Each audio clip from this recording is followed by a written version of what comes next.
கட்சியும் ஒன்றாக கொண்டு வருகின்றனர். ஆனால் காரதீவு பிரதேச சபை இது எங்களுடைய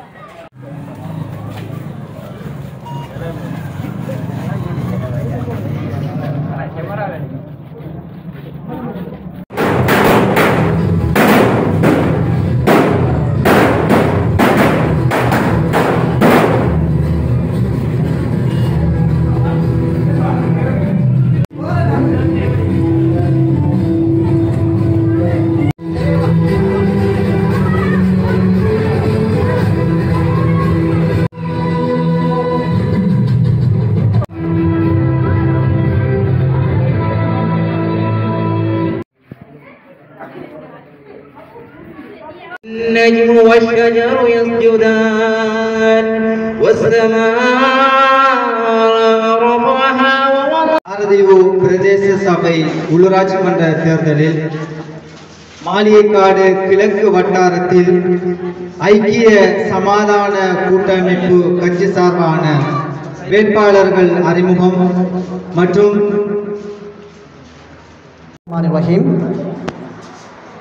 ஐக்கிய சமாதான கூட்டமைப்பு கட்சியினுடைய காரதீவு பிரதேச சபை மாளிகைக்காடு கிழக்கு வட்டாரத்துக்கான தேர்தல் காரியாலய திறப்பு விழா நிகழ்வுக்கு தலைமை தாங்கி நடாத்தி கொண்டிருக்கின்ற சகோதரர் தன்சிம் அவர்களே, இன்றைய நாள் நிகழ்வுக்கு பிரதம அதிதியாக கலந்து சிறப்பித்துக் கொண்டிருக்கின்ற எங்களுடைய கட்சியின் கௌரவ பிரதி தலைவர், தொழிலதிபர், சமூக செயற்பாட்டாளர் மதிப்புக்குரிய சரீப் ஹக்கீம் சார் அவர்களை அன்போடு விழித்து வரவைத்தவனாக மற்றும் கட்சியினுடைய தேசிய ஒருங்கிணைப்பு செயலாளர் மதிப்புக்குரிய ஆசிரியர் எங்களுடைய அகோசர் அவர்களை அன்போடு விழித்தவனாக எங்களுடைய கட்சியில் போட்டியிடுகின்ற இளம் வேட்பாளர்களான சகோதரர் கசான் மற்றும் பர்ஷான், அதேபோல் எங்களுடைய நஃப்ரீன் உட்பட எங்களுடைய வேட்பாளர்கள் மற்றும் எங்களுடைய அழைப்பினை ஏற்று இங்கு சமூகம் அளித்திருக்கின்ற கட்சியுடைய ஆதரவாளர்கள், என்னுடைய குடும்ப உறுப்பினர்கள் மற்றும் விசேடமாக எங்களுடைய பிரதேசத்துக்குரிய ஒரு சமூக செயற்பாட்டாளர் மதிப்புக்குரிய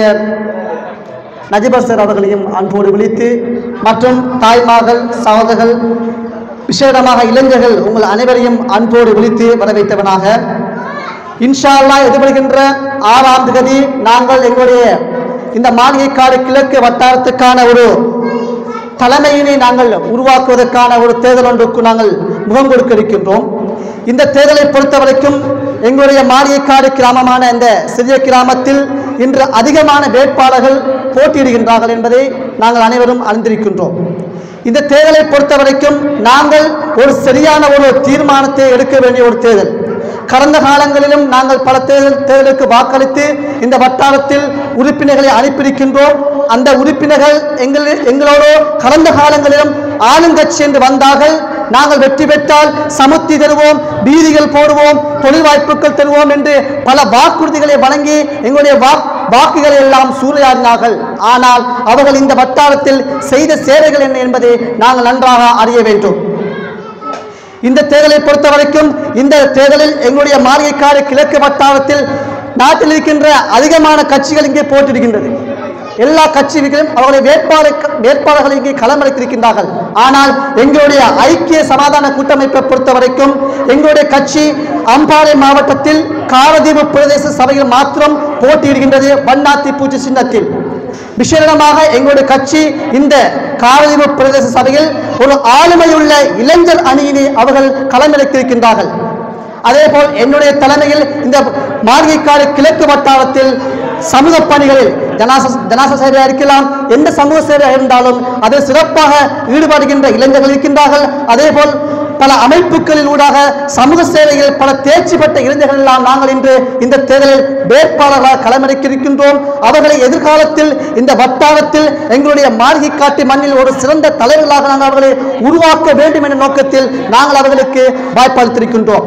ஏனைய கட்சிகளை போன்று தேர்தல் காலங்களில் மாத்திரம் இளைஞர்களை பயன்படுத்திவிட்டு அவர்களை நடுவீதியில் விட்டு செல்கின்ற கட்சி போன்று இந்த கட்சி இல்லாமல் இந்த இளைஞர்களுக்கும் வாய்ப்பளிக்க வேண்டும், இளைஞர்களை ஒரு சிறந்த ஆளுமைமிக்க தலைவர்களாக உருவாக்க வேண்டும் என்ற நோக்கத்தில் எங்களுடைய கட்சி இந்த தேர்தலில் காரதீவு பிரதேச சபையில் போட்டியிடுகின்றது. நிச்சயமாக எங்களுடைய கட்சி இந்த மாளிகைக்காடு கிழக்கு வட்டாரத்தை நாங்கள் வெற்றி கொள்வோம். அத்தோடு மேற்கு வட்டாரத்தை நாங்கள் வெற்றி கொள்வதற்கான வாய்ப்புகள் எங்களுக்கு அதிகரித்துக் கொண்டிருக்கின்றது.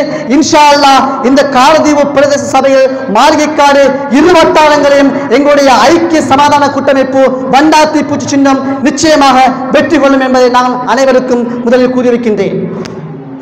எங்களுக்கு எதிர்வருகின்ற இந்த தேர்தலில் நீங்கள் மாளிகைக்காடு கிழக்கு வட்டாரத்தில் ஒரு வாய்ப்பினை தந்து பாருங்கள். எங்களுக்கு இங்கே தொழிலெடுக்க வேண்டிய தேவை ஒன்று இல்லை. நாங்கள் உங்களுக்கு பொய் வாக்குறுதி எதுவுமே தேவையில்லை. சமர்த்தி எடுத்துருவோம், தொழில் எடுத்துருவோம் எல்லாம் சொல்ல தேவையில்லை. கடந்த காலங்களில் எங்களுடைய வட்டாரத்தில் இருந்த ஆட்சியாளர்களுடைய சேவைகளை நீங்கள் பார்க்க வேண்டுமாக இருந்தால் எங்கும் போக தேவையில்லை. உங்களுடைய வீதிகளில் இருக்கின்ற வடிகான்களை மூடிகளை திறந்து பார்த்தால் அவர்கள் செய்த சேவைகள் உங்களுக்கு சிறப்பான முறையில் வழங்கும். எங்களுடைய மாளிகைக்காடு கிழக்கு வட்டாரத்தில் இருக்கின்ற எல்லா கான்களையும் தோண்டினா ஒரு கராபத்தோட ஏரியா மூடலாம். அந்த அளவுக்கு மண்ணெல்லாம் சான்றி. இப்ப தேர்தல் வந்தா மாத்திரம் லைட்டு போடுறா, என்னன்னா சமூக சேவையா ஊருக்கு லைட்டு போடுறாலாம். நோன்பு காலத்துல எங்களுடைய மக்கள் இருட்டுக்குள்ள தராது போனேன். அந்த நேரத்துல எல்லாம் வலுப்பு போடாம இப்ப தேர்தல் வரை இருந்தால் லைட் எல்லாம் போடுறாங்க. போட்டு ஒரு லைட் போடுவாரு, எப்படி ஊர் வெளிச்சமாகட்டும், அது பிரச்சனை இல்லை. நீங்க எதிர்வருகின்ற தேர்தலில் இன்ஷா அல்லாஹ் எங்களுடைய ஐக்கிய சமாதான கூட்டமைப்புடைய வண்ணாத்தி பூச்சி சின்னத்துக்கு ஒரு வாய்ப்பினை தாருங்கள். இன்ஷா அல்லாஹ் நாங்கள் இந்த ஊரை அபிவிருத்தி செய்வதற்கு எங்களுக்கு ஆளுங்கட்சியும் தேவையில்லை, எதிர்கட்சியும் தேவையில்லை. எங்களால் செய்த முடியும். எங்களுக்கு அதுக்கு ஏற்றவாறான அறிவு திறன்கள் பக்கவலமான எங்களுக்கு பல வாய்ப்புகள் இருக்கின்றது. பல தொண்டு நிறுவனங்களோடு எங்களுக்கு தொடர்புகள் இருக்கின்றது. அந்த நிறுவனங்கள் ஊடாக நாங்கள் இந்த எங்களுடைய மாளிகைக்காடு கிராமத்தை நிச்சயமாக நாங்கள் அபிவிருத்தி செய்வோம். எங்களுக்கு இன்ஷா அல்லாஹ் நீங்கள் இறைவனுக்காக வேண்டிய ஒரு வாய்ப்பினை தாருங்கள், நாங்கள் செய்து காட்டுவோம். இந்த வெற்றி என்பது என்னுடைய வெற்றி அல்ல. நாங்கள் இளம் வேட்பாளர்களை களமளிக்கின்றோம். அவர்களுக்கு நாங்கள் ஒவ்வொரு வருடம் இந்த வாய்ப்பினை நாங்கள் பகிர்ந்தளித்து எல்லோரையும் ஒரு ஆளுமைமிக்க தலைவர்களாக நாங்கள் உருவாக்குவோம் என கூறி வாய்ப்பளித்த அனைவருக்கு நன்றிகளை தெரிவித்துக் கொண்டு எங்களுடைய அழைப்பினை ஏற்று இங்கு சமூகம் அளித்த உங்கள் அனைவருக்கும் எங்களுடைய மனமார்ந்த நன்றிகளையும் தெரிவித்துக் கொண்டு விடைபெறுகின்றேன். அஸ்ஸலாமு அலைக்கும் வரஹ்மத்துல்லாஹி. இந்த அரசியல் ஐக்கிய சமாதான கூட்டமைப்பின் அரசியல் காரியாலயத்தை திறப்பு விழாவை ஏற்பாடு செய்து தலைமை தாங்கி கொண்டிருக்கின்ற தம்சீன் அவர்களே, இந்த திறப்பு விழாவை செய்வதற்காக கொழும்பு மாநகரில் இருந்து இந்த பிரதேசத்துக்கு சிரமம் பாராது இங்கு வருகை தந்திருக்கின்ற தொழிலதிபர், அன்புக்குரிய நண்பர், எங்களுடைய கட்சியின் உபதலைவர் பிரதி தலைவர் ஷரீஃப் ஹக்கீம் அவர்களே, இங்கு மேடையிலே அமர்ந்திருக்கின்ற வேட்பாளர்கள் வரிசையில் எங்களுடைய தானிஸ் ரஹமத்துல்லா, ஹசான், ஃபர்ஷான், நப்ரீஷ், ஏனைய அவருடைய உறவினர்கள் இங்கு வந்திருக்கின்ற அனைவரையும் விழித்து கொண்டு இளைஞர்கள் எல்லோரையும் நான் விழித்தவனாக, அன்புக்குரிய தாய்மார்களே, கால ஓட்டங்களில் காலங்களாக ஒவ்வொரு காலத்துக்கும் ஒவ்வொரு வேடங்கள் வருவது வழக்கம். சிலருக்கு அரசியல் கேட்டு அழுத்து போயிருப்பதும் பழக்கம். ஆனால் ஒவ்வொரு வருடங்களிலும் அல்லது காலங்களுக்கு காலம் தேர்தல்கள் வரும், வாக்குறுதிகள் தருவதும் வழக்கம். அது கடந்தேறுவதும் கடந்தேறாமல் போவதும் அவரவர்களுடைய திறமைகளை பொறுத்தது. அந்த அடிப்படையில் நாங்கள் இந்த மாளிகைக்காடு ஒரு சிறிய கிராமமே தவிர இது நகரம் அல்ல. தாய்மார்களே, ஒரு கிராமத்தை நாங்கள் நகரமாக்க வேண்டுமானால், நகரத்தினுடைய நிலைமைக்கு கொண்டு வர வேண்டுமானால் திறமையான மீத்திரனானவர்களை நாங்கள் கிராம அபிவிருத்தியின் தலைவர்களாக உருவாக்க வேண்டும். அந்த அடிப்படையில் இந்த பிரதேசத்துக்குள்ளே உள்வாங்கப்பட்ட நாங்கள் எதிர்காலத்திலே இந்த மாளிகைக்காடு கிராமம் ஒரு நகரமாக காட்சி அளிப்பதற்கு தேவையான ஒரு வேட்பாளரை இந்த வட்டாரத்திலே எங்களுடைய கட்சி சார்பாக நாங்கள் நிறுத்தியிருக்கிறோம். அன்புக்குரிய தம்பி தானிஷ் அவர்கள், கடந்த காலங்களிலே அவரை நாங்கள் அவதானித்தோம், அவருடைய செயற்பாடுகளை நான் அவதானித்தோம். அவர் ஒரு தன்னார்வ அமைப்பையும் வைத்துக்கொண்டு ஓடோடி நிறைய பேருக்கு இந்த பிரதேசத்தில் மாத்திரமல்ல அம்பாறை மாவட்டத்தில் உள்ள பல கிராமங்களில் உள்ளவர்களுக்கு உதவி செய்திருக்கிறார். அவர் உண்மையாகவே எதிர்காலத்திலே ஒரு பெரிய தேர்தலை சந்திக்கக்கூடிய ஆளுமையும் ஆற்றலும் அவருக்கிடம் இருக்கிறது. ஆகவே அவரை இனங்கண்டு நாங்கள் வளர்த்து விட வேண்டும். அது உண்மையாக நாங்கள் எமது கிராமத்துக்கு செய்கின்ற ஒரு பாரிய நன்மை. பலரும் இந்த பிரதேசத்திலே தேர்தலில் கேட்டிருக்கிறார்கள், நல்லவர்கள்தான். ஆனால் அவர்கள் சங்கமித்திருக்கின்ற கட்சிகள் ஒவ்வொன்றும் எங்களுக்கு சிக்கலானது. பொதுவாக தாய்மார்களை நீங்கள் விளங்கிக் கொள்ள வேண்டும். இப்பொழுது இருக்கின்ற அரசாங்கம், எம்பிபி அரசாங்கம் எங்களுடைய திருமண சட்டத்துக்கு எதிரானது, முஸ்லிம் விரோத சட்டங்களுக்கு எதிரானவர்கள். நாங்கள் பிள்ளைகளை வைத்திருக்கின்றவர்கள், வாழ்வாழக்கூடிய குமர் பிள்ளைகளை வைத்திருக்கின்றோம், இளைஞர்களை வைத்திருக்கின்றோம். எங்களுடைய மதசார்பாக எங்களுடைய திருமண விடயங்களில் எவருக்கும் அதிகாரம் இல்லை அல்லாஹ்வை தவிர கை வைப்பதற்கு. அப்படி அந்த குர்ஆன் ஹதீஸ்களிலே இருக்கின்ற சட்டங்களை, திருமண சட்டங்களை கூட மாற்றி பொது நீதிமன்றத்துக்கு பெண்களை அழைய விடுவதற்கான ஒரு அரசாங்கமாக நாங்கள் இதை பார்க்கிறோம். அப்படிப்பட்ட ஒரு அரசாங்கத்துக்கு நாங்கள் வாக்களிப்பது, கடந்த காலங்களில் நீங்கள் சிந்தித்து பாருங்கள் தாய்மார்களே, உங்களை அடிக்க உண்மையிலே மெனக்மெனை செய்கின்ற, முகாமை செய்கின்ற பெண்களை தவிர கெட்டிக்காரர்கள் இந்த உலகத்திலே யாருமே இல்லை. தாய்மார்களுக்கு அவ்வாறான ஒரு கெட்டித்தனம் இருக்கிறது. முகாமை செய்து செய்து அவர்களிடம் மூளையெல்லாம் முகாமைத்துவம் நிறைந்திருக்கும். ஆனால் அது வெளிப்படுத்தப்படுவதில்லை. நீங்கள் சிந்தித்து பாருங்கள் அன்புக்குரிய தாய்மார்களே, கொடுங்கோல் ஆட்சி போன்று கடந்த காலத்திலே கோட்டாபய ராஜபக்ஷ ஆட்சி செய்கின்ற போது அலிசப்ரி என்ற ஒரு சட்டத்தரணி அதிலே முழு அமைச்சராக இருந்தார். சஹரானுடைய குண்டுவெடிப்பு ஏற்பட்ட போது அதற்கு முஸ்லிம் சமூகத்துக்கும் சம்பந்தம் இல்லை என்ற விடயத்தை சொல்வதற்காக அந்த இடத்திலே ஜனாதிபதியிடம் செல்வதற்காக கிழக்கு மாகாணத்திலே இருந்த பல பிரமுகர்கள் போய் சந்தித்தது அலிசப்ரி அமைச்சர் அவர்களை. அவர் சந்தித்து அவர் ஊடாக இலங்கையின் வர்த்தக சங்கம் இந்த கிழக்கு மாகாணத்திலே முக்கியமானவர்கள் எல்லாம் சென்று கோட்டாபய ராஜபக்சேயுடன் சந்தித்து எங்களது மக்களை துன்பத்துக்குள் ஆழ்த்த வேண்டாம் என்று கூறிக்கொண்ட போது சில நெகிழ்வுத்தன்மைகள் ஏற்பட்டன. அப்படி கொடுங்கோலனாக இருந்த கோட்டாபய ராஜபக்சேயுடைய அமைச்சியிலேயே ஒரு முஸ்லீம் அமைச்சர் இருந்தார்.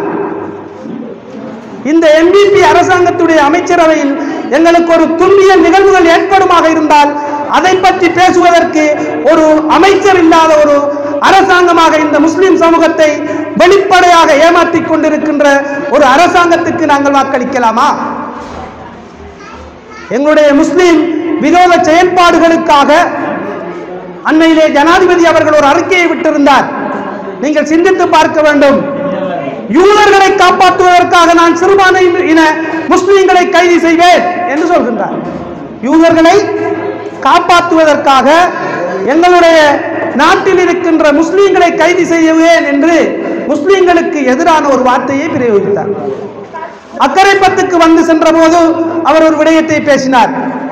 அவருடைய ஆட்கள் அந்த ஆட்சியிலே இல்லை என்றால் அதற்கு நாங்கள் நிதி ஒதுக்க மாட்டேன் என்று சொல்கின்றார். ஒரு நாட்டினுடைய ஜனாதிபதி அவர் கூற முடியாது. அதேதான் இந்த நாட்டிலே இருக்கின்ற இந்த எம்பிபி அரசாங்கம் எங்களுடைய முஸ்லிம்களுடைய அபிலாசைகளை ஒருபோதும் வெல்ல வைக்க முடியாது, வென்று தரவும் இயலாது. ஆகவே நாங்கள் தொடர்ந்தும் ஏமாந்து கூட முடியாது. ஆகவே அன்புக்குள்ள தாய்மார்களே, அதற்காகத்தான் நாங்கள் கடந்த காலங்களில் இருந்த முஸ்லிம் காங்கிரஸ் கட்சியை பற்றி நாங்கள் கொஞ்சம் சொல்லிக் கொள்ள வேண்டும். 20 ஆண்டுகளாக இருந்த இந்த முஸ்லிம் காங்கிரஸ் அரசாங்கத்தோடு அமைச்சர்களாக இருந்தவர்கள் இந்த பிரதேசத்திலே ஒரு கல்லையாவது நட்டிருந்தால் நாங்கள் மனமாறுதல் அடைந்திருக்கலாம். ஒரு கல்லையாவது நட்டிருந்தால். சிலர் சொல்லிக் கொண்டிருக்கிறார்கள், நாங்கள் முஸ்லிம் காங்கிரஸில் இருக்கின்றோம், முஸ்லிம் காங்கிரசினால் அபிவிருத்திகளை ஏற்படுத்தினோம் என்று. நிச்சயமாக இல்லை. இந்த கடலோரத்திலே இருக்கின்ற மையவாடியின் கற்களை கூட நட்டியது மஹிந்த ராஜபக்சேயுடைய அரசாங்கமே தவிர முஸ்லிம் காங்கிரஸ் அல்ல. இவ்வாறு முஸ்லிம் காங்கிரஸ் எங்களை தொடர்ச்சியாக நம்முடைய சமூக அபிவிருத்தியை ஏமாற்றிக் கொண்டே இருக்கிறது. ஆனால் முஸ்லிம் காங்கிரஸ் ஒரு தந்திரவாயத்தை கையாளுகின்றது. நல்ல பிள்ளைகளை ஊருக்குள்ளே மதிக்கக்கூடிய சிறியவர்களை கொண்டு வந்து அந்த களத்திலே இறக்கி தங்களுடைய கட்சிகளை பாதுகாக்க நினைக்கின்றது. அன்புக்குரிய தாய்மார்களே, நீங்க நன்றாக விளங்கிக் கொள்ள வேண்டும். இங்கு போட்டியிடுகின்ற எந்த கட்சிகளாக இருந்தாலும் சரி, நாங்கள் அண்மையிலே பார்த்து கொண்ட இந்த மயில் சின்ன கட்சிகளாக இருந்தாலும் சரி, மர சின்னங்களாக இருந்தாலும் சரி, எங்களுடைய மணிக்கூடு அந்த திசை காட்டியாக இருந்தாலும் சரி, இவர்கள் யாரும் எங்களுடைய முஸ்லிம் சமூகத்தினுடைய அரசியலுக்கு, எங்களுடைய எதிர்கால அரசியல் நியமங்களை நிறுத்தி தருவதற்கு பொருத்தமானவர்கள் அல்ல என்பதனால் தான் இளைஞர்களாகிய நாங்கள் சேர்ந்து இந்த கட்சியினை இந்த பிரதேசத்திலே கொண்டு வந்து இந்த பிரதேசத்திலே இருக்கின்ற இளைஞர்களை வழிநடத்தி சரியான முறையிலே அபிவிருத்தியை ஏற்படுத்தி வெற்றி வாய்ப்புகளை பெற வேண்டும் என்பதற்காக நாங்கள் இங்கே தானிஸ் ரஹ்மத்துல்லாவை களமிறக்கி இருக்கின்றோம். இன்று இன்னும் ஒரு வகையான பேச்சுக்கள் இருக்கிறது. இது குடும்ப தேர்தல், குடும்பத்திலே இருக்கிறவர்களை பார்த்து நாங்கள் வென்று விடலாம் என்று நிச்சயமாக இல்லை. நீங்கள் நன்றாக பாருங்கள். அண்ணன் ஒரு புறம், தம்பி ஒரு புறம், மாமா ஒரு புறம், காக்கா ஒரு புறம், நானா ஒரு புறம், இவ்வாறு மாறி மாறி நிற்கின்றார்கள். இதை குடும்ப தேர்தலாக நீங்கள் பார்க்க வேண்டாம். அன்புக்குரிய தாய்மார்களே, நீங்கள் நிச்சயமாக இது எம்முடைய கிராம தேர்தலாக பார்க்க வேண்டும். இது எங்களுடைய கிராமத்தின் உயிரோட்டமாக்க வேண்டிய, இந்த கிராமத்தை உட்படுத்தக்கூடிய, இந்த கிராமத்தில் இருக்கின்ற பெண்களுக்கான சுய தொழில் வாய்ப்புகளை உருவாக்கக்கூடிய, இந்த கிராமத்தினுடைய அபிவிருத்தியை மேலே கொண்டு வரக்கூடிய, இந்த கிராமத்தில் இருக்கின்ற தாய்மார்களுடைய வாழ்வாதாரத்தை உயர்த்தக்கூடிய ஒரு சமூகமாக, இந்த சமூகத்தை கல்வி சமூகமாக மாற்றக்கூடிய ஆய்வு மிக்க ஒருவர்களை தான் நாங்கள் இந்த களத்திலே இறக்க வேண்டுமே, வாக்களிக்க வேண்டுமே தவிர நாங்கள் வருமனே வேண்டும் என்று அவருடைய குடும்பம் இவருடைய குடும்பம் என்று பிரிந்து நின்று திறமையானவர்களை அனுப்புவதில் இருந்து நாங்கள் பின்னின்று விடக்கூடாது. என் அன்புக்குரிய தாய்மார்களே, இங்கு வந்திருக்கின்ற இவ்வளவு பேரும் நினைத்தால் இன்ஷா அல்லாஹ் மே மாதம் 6ஆம் தேதி நடக்கின்ற தேர்தலிலே 500-600க்கு மேற்பட்ட வாக்குகளை பெற்று எங்களுடைய தானிஸ் இந்த வட்டாரத்தை வெற்றி அடைவார் என்று கூறி இந்த வாய்ப்பளித்தமைக்கு நன்றி கூறி விடைபெறுகின்றேன். அல்ஹம்துலில்லாஹ். நிகழ்வின் அடுத்த அம்சமாக இடம்பெற இருப்பது இன்றைய நிகழ்வின் பிரதம அதிதி, ஐக்கிய சமாதான கூட்டமைப்பின் பிரதி தலைவர், பிரபல தொழில் அதிபர், சமூக செயற்பாட்டாளர் ஷரீப் ஹக்கீம் அவர்களே, இன்றைய உங்கள் ரஹீம். உள்ளூராட்சி மன்ற தேர்தல் காரதீவு பிரதேச சபையின் மாளிகைக்காடு கிழக்கு வட்டாரம் காரியாலயம் திறப்பு விழாவுக்காக வருகை தந்திருக்கின்ற தலைமை தன் அன்சீர் அவர்களை விழித்து மற்றும் எங்களுடைய ஐக்கிய சமாதான கூட்டமைப்பின் அனைவரும் வந்திருக்கின்றார்கள். ஒன்றின் பின் ஒன்றாக சொல்லுவதென்றால் நேரம் கொடுக்காத காரணத்தினால் அனைவரையும் விழித்தவனாக மற்றும் இங்கு வருகை தந்திருக்கின்ற தாய்மார்களே, சகோதரிகளே, சகோதரர்களே, பெற்றோர்கள் அனைவருக்கும் எனது சலாத்தை கூறிக்கொள்கின்றேன். அஸ்ஸலாமு அலைக்கும் வரஹ்மத்துல்லாஹி வபரகாத்து. ஐக்கிய சமாதான கூட்டமைப்பு நீங்கள் நினைத்து கொண்டிருக்கலாம் ஒரு இப்போதாக புதிதாக உருவாக்கப்பட்ட கட்சி என்று. ஐக்கிய சமாதான கூட்டமைப்பு உருவாக்கப்பட்டு கிட்டத்தட்ட 10 வருடங்களாகின்றன. ஆனால் காரதீவு பிரதேச சபையில் இது எங்களுடைய கன்னி தேர்தல்.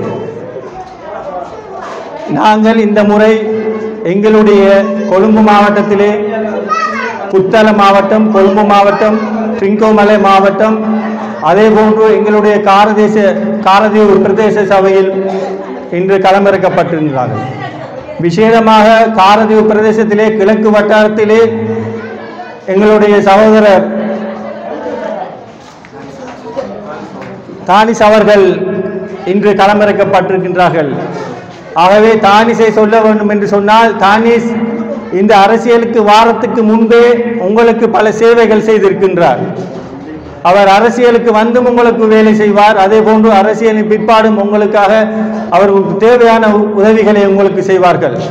ஆகவே நீங்கள் இன்று உங்களுக்கு தெரியும், உங்களுடைய இந்த ஐக்கிய சமாதான கூட்டமைப்பு ஸ்ரீலங்கா முஸ்லீம் காங்கிரஸில் இருந்து பிரிக்கப்பட்ட ஒரு கட்சி. ஸ்ரீலங்கா முஸ்லீம் காங்கிரஸ் மர்ஹூம் எம்எச்எம் அஷ்ரப் அவர்கள் மரணத்தின் பிற்பாடு இந்த முஸ்லீம் காங்கிரஸ் எங்களுடைய தாய்மார்களுக்கோ சகோதரர்களுக்கோ எந்த உதவியும் செய்யவில்லை என்பதன் காரணத்துக்காக உருவாக்கப்பட்ட கட்சி ஒன்றுதான் இந்த ஐக்கிய சமாதான கூட்டமைப்பு. மர்ஹூம் அஷ்ரப் அவர்கள் நினைத்தது ஒன்றுமே இப்போது இருக்கின்ற தலைவரால் எங்களுடைய சமுதாயத்துக்கு எந்த பிரயோஜனமும் இல்லை என்ற காரணத்தினால் உருவாக்கப்பட்டதுதான் இந்த ஐக்கிய சமாதான கூட்டமைப்பு. அன்புள்ள சகோதரிகளே, உங்கள் அனைவர்களுக்கும் தெரியும், உங்களுடைய ஒரு சின்னொரு ரான்சர் ஒன்று எடுக்க போக வேண்டும் என்று சொன்னால் உங்களால் முடியாது. எத்தனையோ சகோதரர்கள் தேர்தல் காலங்களில் வாக்குகளை கொடுத்து அதன் பிற்பாடு அவர்கள் போய் கொழும்பு, கண்டி எங்கெங்கெல்லாம் போக வேண்டுமோ அங்கெல்லாம் போய் அவர்கள் திரிந்து எந்த பயனும் இல்லாமல் திரும்பி வந்து வீடு சேருகின்றார்கள். தேர்தல் காலங்களில் கொடுக்கின்ற வாக்குறுதிகள் தேர்தல் முடிந்த பிற்பாடு அது பூஜ்ஜியமாக மாறிவிடுகின்றது. நாங்கள் அதை செய்ய மாட்டோம். எங்களுக்கு ஒரு முறை தாருங்கள். எங்களுடைய ஐக்கிய சமாதான கூட்டமைப்பின் கிழக்கு வட்டாரத்திலே கேட்கின்ற நாபிஸ் அவர்களுக்கு ஒரு தரம் தாருங்கள். ராணிஸ் உங்களுக்கு தெரியும் நன்றான. ஆகவே நான் சொல்லுகின்றோம், நீங்கள் ஸ்ரீலங்கா முஸ்லிம் காங்கிரஸாக இருக்கலாம், தேசிய காங்கிரஸாக இருக்கலாம், ஐக்கிய தேசிய கட்சியாக இருக்கலாம், எவராக இருந்தாலும் உங்களுக்கு பலன் இல்லை. அவர்கள் தேர்தல் முடிந்தவுடன் போய்விடுவார்கள். உங்களுடைய பிறந்த பிள்ளை, உங்களுடைய இருக்கின்ற ஒரு பிள்ளை, அந்த பிள்ளைக்காக ஒரு தரம் நீங்கள் வாக்களியுங்கள். அவ்வளவு மாஸ்டர் சொன்னது போன்று எங்களுக்கு ஒரு 500 வாக்குகள் தந்தால் போதும். இந்த ஐக்கிய சமாதான கூட்டமைப்பு யார் என்பதை காரதீவு பிரதேசத்திலே நாங்கள் காட்டுவோம். ஒரு தரம் எங்களுக்கு தாருங்கள். இந்த உங்களுடன் கெஞ்சி காக்கின்றோம். தாய்மார்களே, நீங்கள் பலமுறை பல கட்சிகளுக்கு வாக்குகளை அளித்து எந்த பிரயோஜனமும் இல்லாமல் இன்று இந்த இடத்திலே வந்து கொண்டிருக்கின்றீர்கள். நீங்களும் நினைக்கக்கூடும் பழைய போன்றுதான் இவர்களும் வாக்குகளை அள்ளி அள்ளி தந்துவிட்டு போய்விடுவார்கள் என்று. ஆனால் நாங்கள் அப்படி போக மாட்டோம்.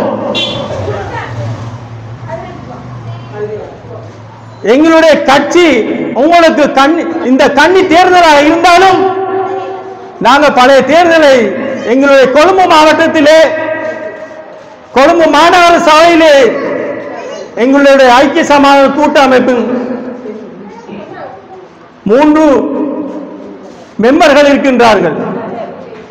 அதே போன்று இந்த முறை குச்சவெளி திருகோணமலையிலும் நாங்கள் இறக்கப்பட்டிருக்கின்றோம். அங்கேயும் நாங்கள் ஆசனங்களை பெறுவோம்.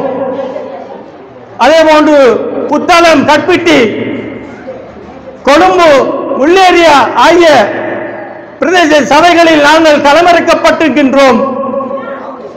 ஆகவே நாங்கள் காரதீவு மட்டும் நீங்கள் நிறுத்திவிடக் கூடாதுகள்.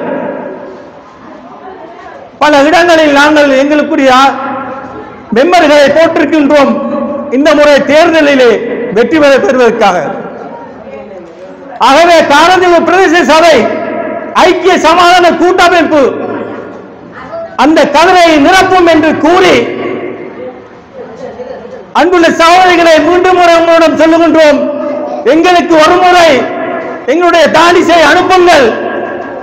தானிஸ் உங்களுடைய பிள்ளை. மீண்டும் மீண்டும் உங்களுடன் சொல்லுகின்றோம், அவர் உங்களுடைய இருக்கிறவர்.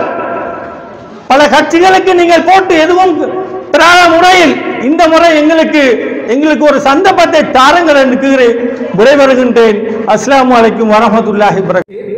தலைமை தாங்கிய இளம் சமூக செயற்பாட்டாளர் தன்சீம் ரஹ்மத்துல்லா அவர்களுக்கு இந்த வேளையிலே மனமார்ந்த நன்றி. ஐக்கிய சமாதான கூட்டமைப்பு கட்சியினுடைய பிரதி தலைவர் சரீப் ஹக்கீம் அவர்களுக்கு இந்த வேளையிலே மனமார்ந்த ஏஎம் அஹ்மத் ஆசிரியர் அவர்களுக்கு இந்த வேளையிலே நன்றிகளை தெரிவித்துக் கொண்டு, அதே போன்று சிறப்பு அதிதிகளாக